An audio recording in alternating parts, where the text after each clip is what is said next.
What's up, everybody? Remington from Impulse Creative. And today we're going to talk about how to leverage live conversations in a more outbound way.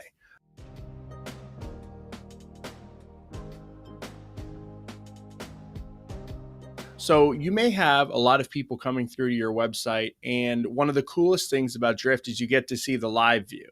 Now, if nothing else, you get to see what pages people are looking at, and you can see, their path as they kind of follow through.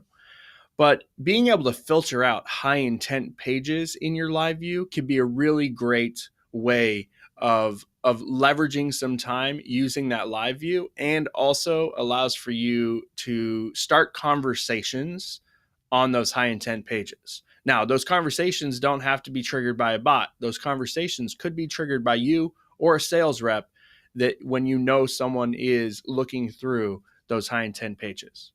So I'm going to show you real quick how you can filter out the live view and where to find it in the Drift tool. And then from there, you can have a lot of fun. So when you go into Drift, you're going to find this little target looking button that says live view. Upon clicking the live view, you'll see a list of known and anonymous visitors that are on your site at this moment. And what you'll be able to do is you'll be able to filter those out by name, or you can filter out by location and page. Now, location being actual geographic location, but then page is really where the secret comes in.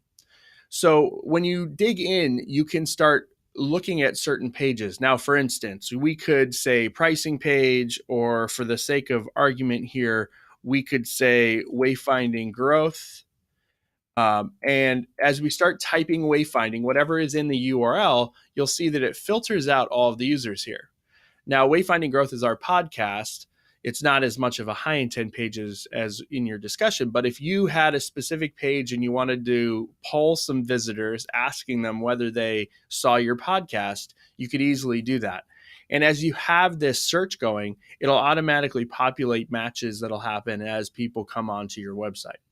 This can be a really compelling way for you to leverage some conversations. Just remember that you have to come in very soft and you have to ask them and lead with value, just like I had said in my previous video about how to really get a hold of conversational marketing. So let me know how you're using this tool. Shout out to Chris Handy for showing this on social media. This is a great tip that I wanted to make sure I shared with the viewers. And if you'd like to see other tutorials we've done, you can go ahead and you can do that here. And if you'd like to subscribe to our daily tutorial videos, you can go ahead and do that right here. Until next time, I'm Remington from Impulse Creative. Have a great day.